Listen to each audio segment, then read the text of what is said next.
2, 3, 4. Hello everyone, and welcome to the Power of Music Thinking. My name is Christoph Zürn, and this is the podcast for people with a musical heart and a wicked job. We're looking for stories, insights and tools from the big world of music to inspire leaders and followers to listen, tune, play and perform in whatever field you're operating.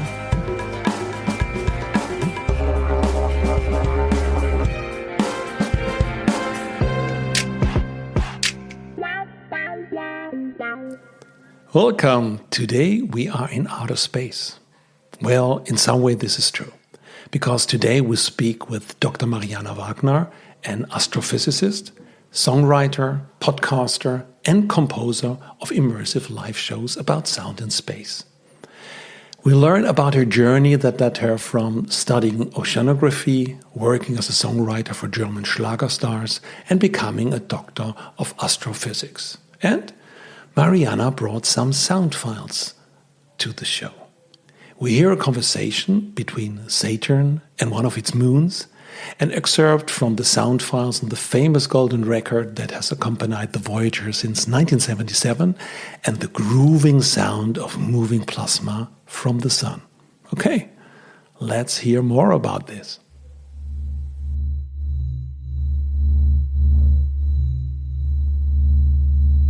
Welcome, Mariana. Welcome to the Power of Music Thinking. Yeah, I'm glad that I can be here. Nice, thank you. So we had some technical trouble in the beginning, but that's we solved everything. And if the listener can hear us now, so then it worked. So that's very nice. It's not a problem. It was a challenge. Absolutely, and it's even better if it's a challenge if we can solve it.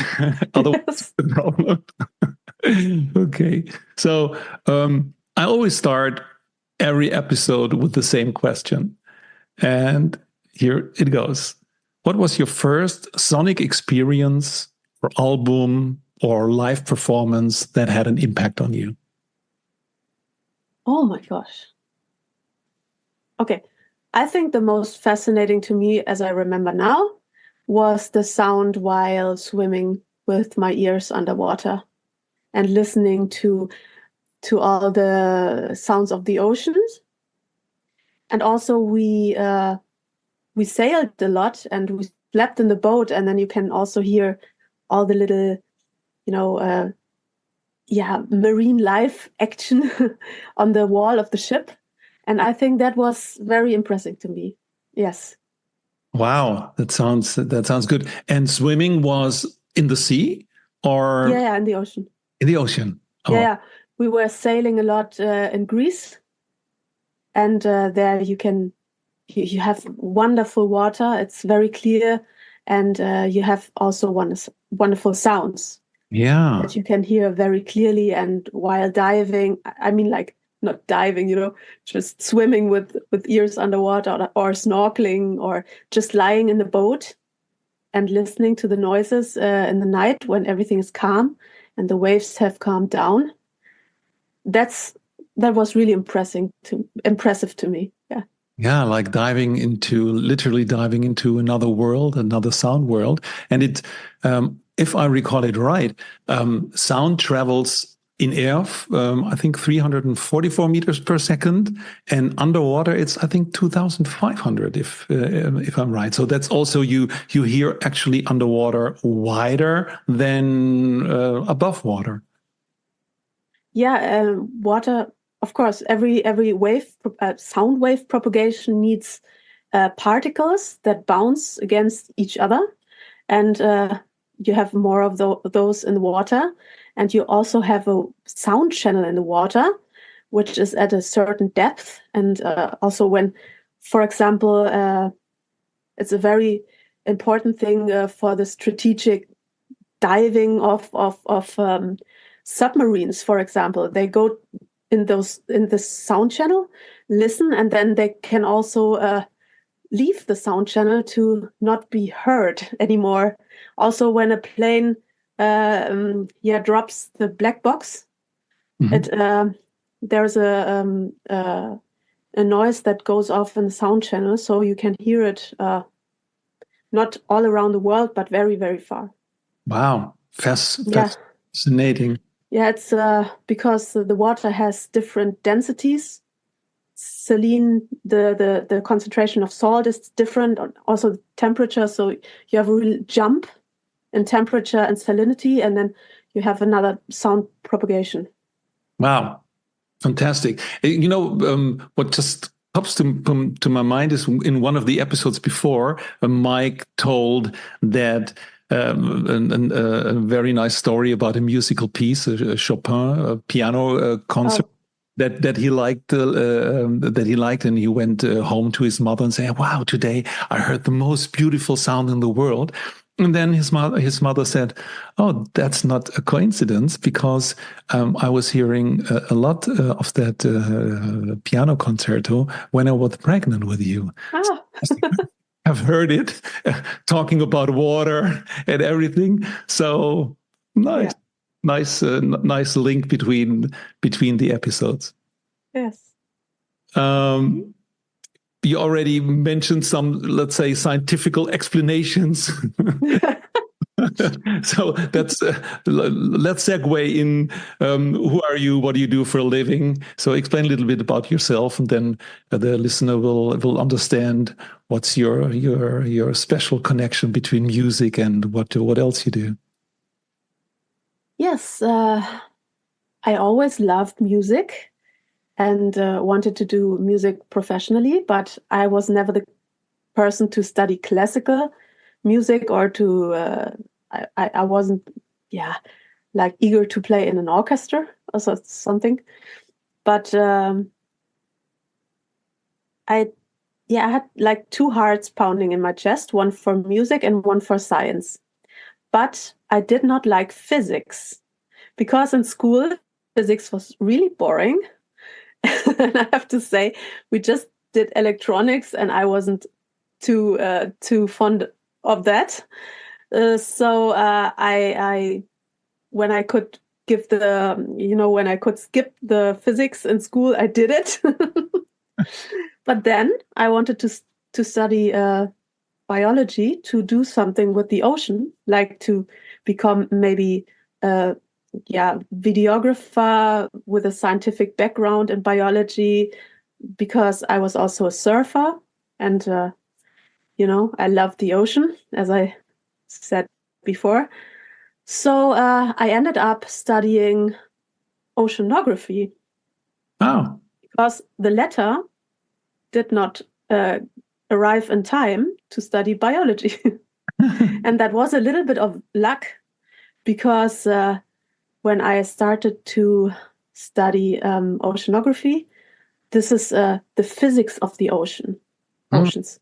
And that was so fascinating to see those charts of currents and the interaction between ocean circulation and atmospheric circulation, that I was hooked. And suddenly I understood physics better, because it was another way of teaching, the aesthetics of the pictures, and also the fascination of all those systems interacting with each other that influence our planet. I was hooked, and then I studied oceanography, and that was a physics. You had to study physics and math for it, and then I could switch. So I studied physics and also oceanography, and so I climbed up this z-axis from the oceans to exoplanets. Finally, and when I made my doctorate, I studied exoplanets then, and meanwhile I wrote music for other artists. Wow. So I could not really decide. Everybody told me you have to choose one of those things, because you will never be able to compete with people who are doing one thing 100%. But I could never ditch one part of my heart, so to speak. So I did both things parallel. Yeah, that's also, by the way, a very common. In one of the episodes, we talk about polymath. So people that have enormous knowledge and skills in more than one field, in 2 to 3 fields. So like Leonardo da Vinci, or all the polymath we know. And on the other hand, let's say an easy word for it's you're a generalist. And in our society, we try to focus or to force experts, but because experts are only working in their silo, then they are right. But if you combine it with others, then there's the problem. So I think we need much more generalists to see all the connections between one field and the other. Hang on. Out of the water into the air, and then exoplanets. Can you explain to someone who skipped most of the physics in school, and maybe also to the listener, what is this exoplanets? Well, we have planets in our solar system. We live on the third planet, the Earth, but there are many, many, like uncountable other systems, stars that have planets. And those are called exoplanets because they are not in our solar system. Wow. And of course, it's always a little bit driven by the search for the second Earth, of course. We are searching for biomarkers, maybe, or hints that this planet could bear life. But we are still at the beginning of this journey. Wow. Because, the instruments are getting better and better, and we know of a lot of it. When I wrote my thesis, my doctoral thesis, we knew of like 500 of them, and now it's thousands of them that we know of. Wow, that's amazing how much we know. Or is it already knowledge, or is it information? I'm just wondering. It's an estimate, You can.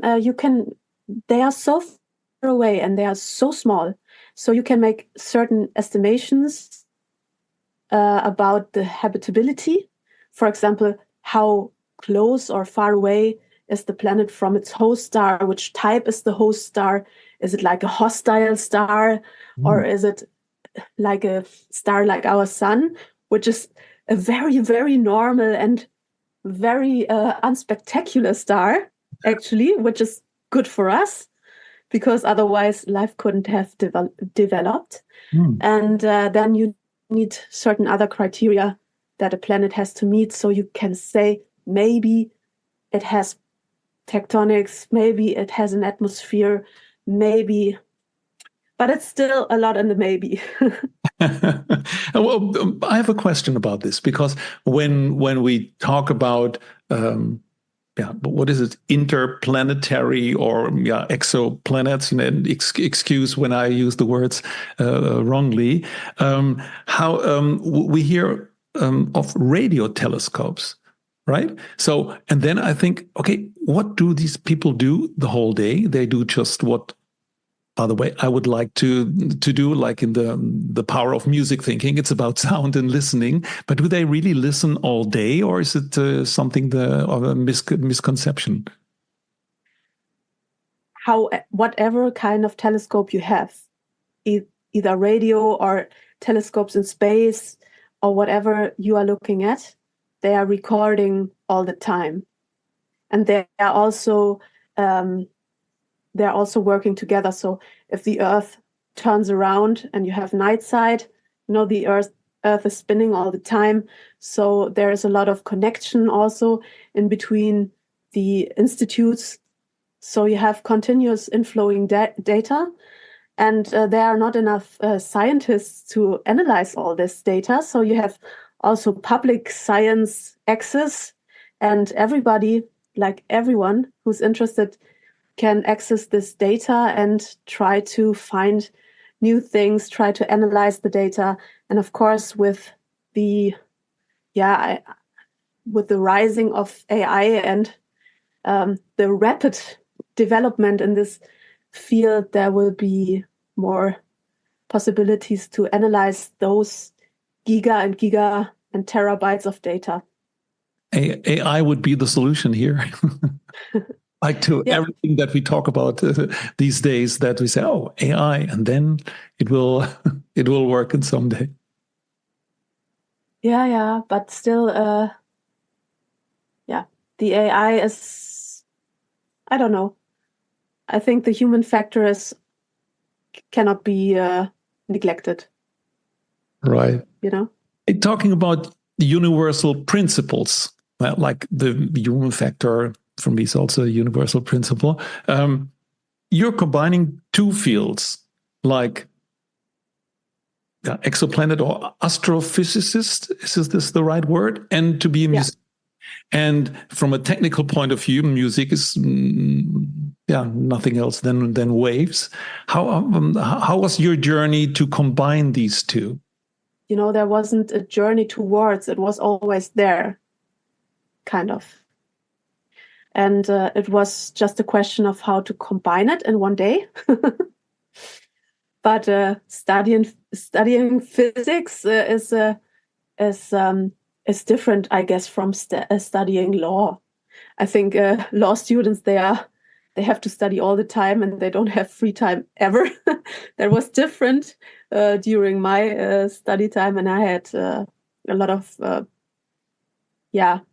vacant time for learning to compose music, also learning to use the gear for it, because now everybody can make music with one computer and one software, like GarageBand, for example, or coming to AI, soon there will be text prompts.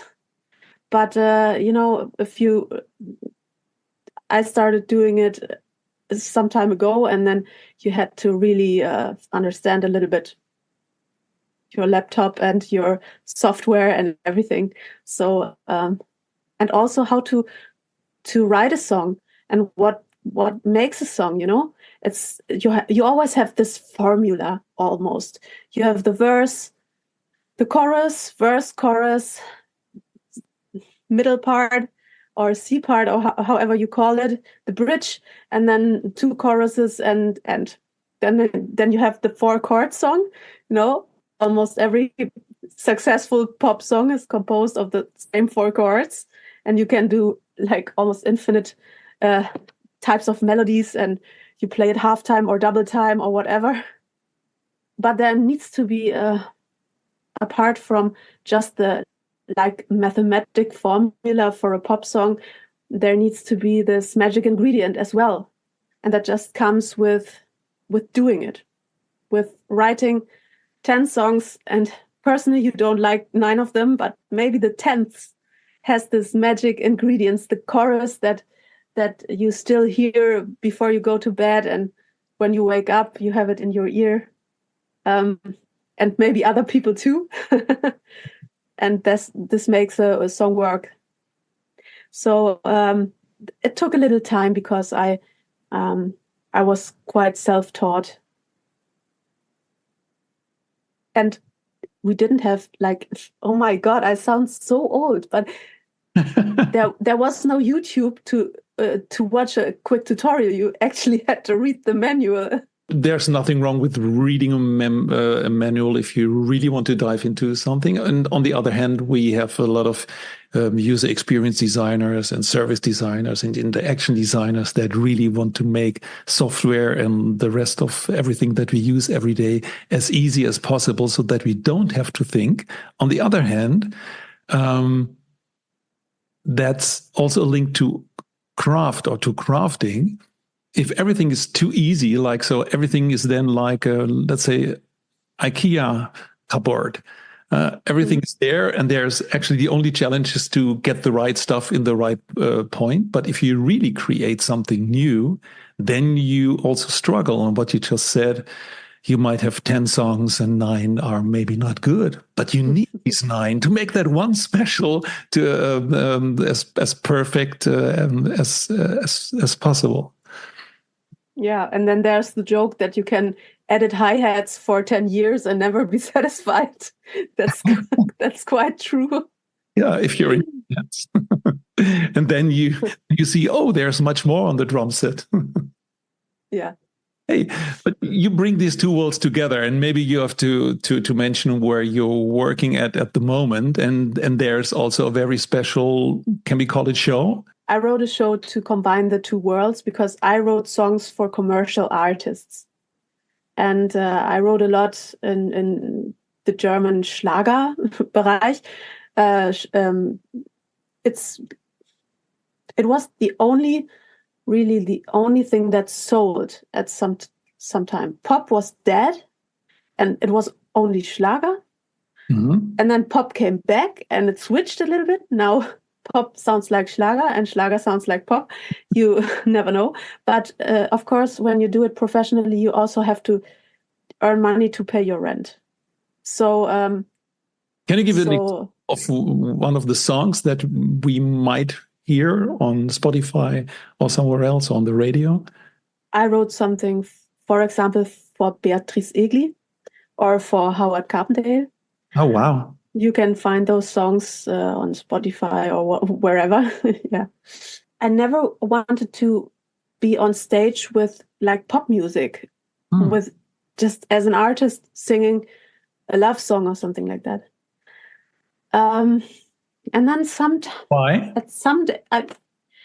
Because I liked working in the studio. I did not see myself on stage with songs about my life or who I love, or I thought I loved the studio work and the writing, and I thought other people can do it better than me. Also, to be quite frank, my voice is okay. I did a lot of choirs for artists, but it's not like you hear my voice and you think, it's not that recognizable. And you also have to know where your limits are. And my limit is I can sing great choirs for other people to elevate their voices. But that's also the cause for it is that my voice has a very mild character, I would say, So I knew my place somehow. And then there was the idea to tell the story about space with music. And then I knew, okay, that's my thing. Wow. It's about the story. It's about the message. It's not so much about if I'm the best singer in the world or not. And then I wrote this show. I picked some sounds of that are, for example, the sound of a comet or the sound of our sun.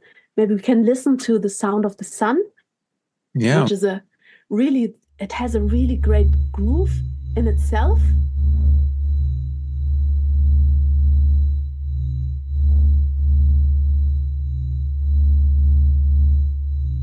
Yeah.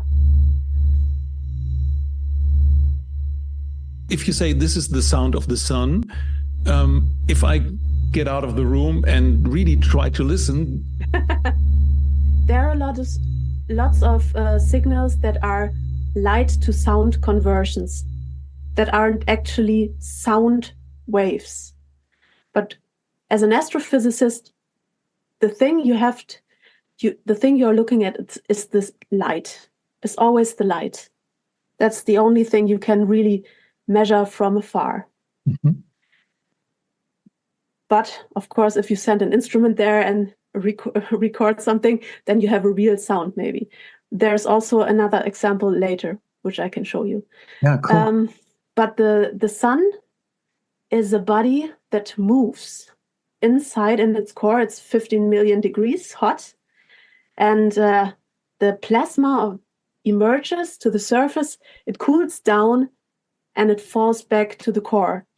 And this is a convection motion. You also know if you're cooking water in a pot or from our atmosphere, everything that is heated emerges, cools down, and falls back again. So some parts of the sun are moving towards us and some are moving away. And this creates a really acoustic wave inside the body of the sun. and it travels through the sun's body in about 2 hours and travels back again. And it's called astroseismology. Oh. So you can listen inside the star better than you can see inside the star. Yeah, yeah. And you have to just play it like 40,000 times faster, and then you hear this groove. But it's basically like a guitar, like a humming, or like the acoustic waves inside the body of a guitar. Yeah, I can start it again.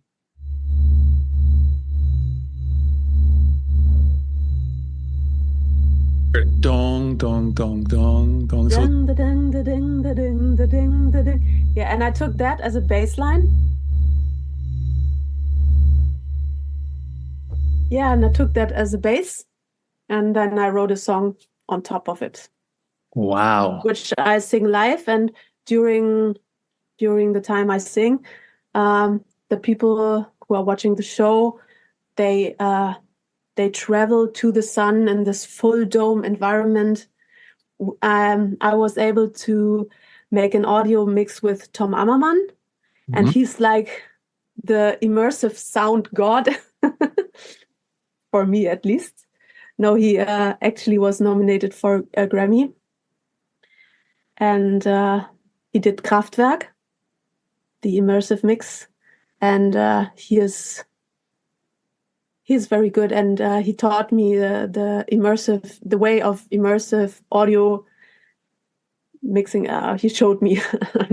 I'm not an expert, but wow. And he also helped with the show. And then you have the visuals in full dome, which were supplied by the Planetarium Hamburg. Yeah. And there, the show is. That's the place where you are now. Yes, I'm responsible for communications. So our goal is that we open a little bit the eyes and the mind. Basically, the further you look out into space, the more you can see how special our planet is. And so our message is always in the end, look at what you have here. This planet is fascinating. It's maybe statistically not unique in the universe, but we will never be able to go to planet B. So we just have this planet. We have to take care of our planet. And this is one of the core messages of the show, but also of the planetarium, or more or less of every planetarium. Yes, that's a great, let's say, advertising to go to the planetarium that's in close to you. Yeah. And go there and also listen there.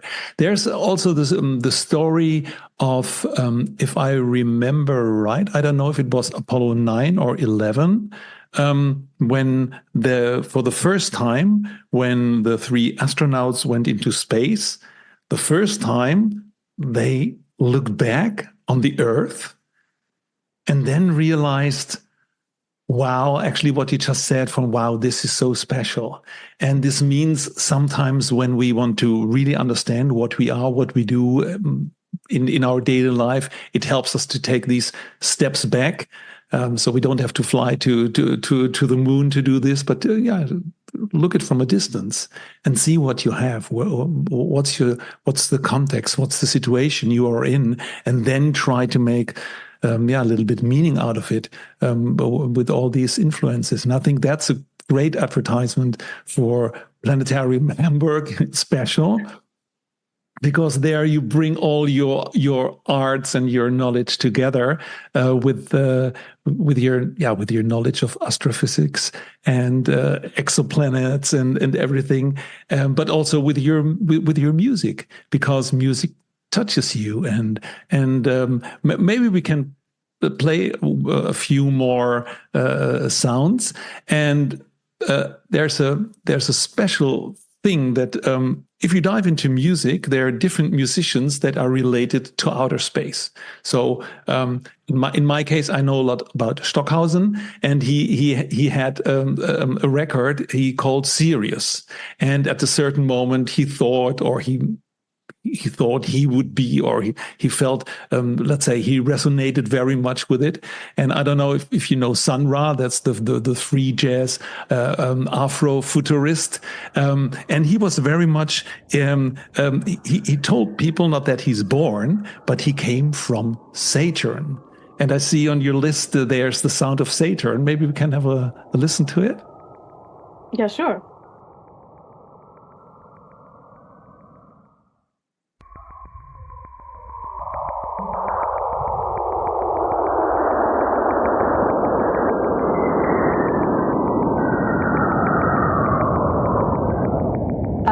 This sound is a very special sound.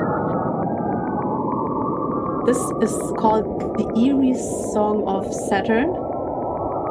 And it is basically the planet having a conversation with one of its moons. Oh, nice. Yeah. There is an icy moon, which is called Enceladus. And it has volcanoes. It has volcanoes, and they are not, they eject ice particles because underneath the snowy surface of that moon, there's a hot ocean, hot salty ocean, maybe bearing life. We don't know. Could be bacterial life, like at the black smokers at the bottom of our ocean.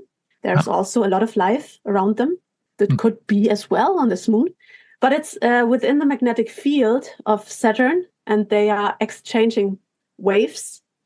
And we sent a spacecraft there, Cassini, and it recorded this conversation just weeks before it was destroyed in the atmosphere of Saturn. Oh, that's where it came from. And by the way, Cassini, you know the Voyager mission, and there's a special story about it. Yeah, the Voyager, they were launched in 1977, both, and they are the man-made objects that are farthest away in space. They left not only the solar system, but the heliosphere. This is the whole space which is still influenced by the solar wind, and they have golden records on board. And this is not like a record you can put, in your record player, but it's a data record with a very, very absurd instruction of how aliens have to play it if they find it. And I can tell you it's really hard to understand how, and it's also they have also our position in relation to some pulsars, so the aliens can find us. And on this record you have greetings of the people of Earth, and also classical music and everything that was chosen in the 1970s to represent Earth. And we also have a recording, and this is the son of Carl Sagan, and Carl Sagan is the astronomer. Hello from the children of planet Earth. Hello from the children of planet Earth. He was the one also after the whole collection of the sounds. And by the way, there's a funny story about it, because it was 1977. It was in the middle of the Cold War, and we have to understand the Americans were producing this golden record with Beethoven Fifth, Brandenburgisch Konzert, Bach, I think, and also rock and roll and everything. And then someone had the idea, okay, we have to also maybe to include also the Russians in there. And then they picked one song, and but later it's from the sung by the Rustavi choir, and but it's not a Russian song, because in that time it was the Soviet Union, so they picked a Georgian song. So there's no Russian song on that record. So if aliens will find the record and understand the instruction. And I will put this link into the show notes because it's too nice to understand.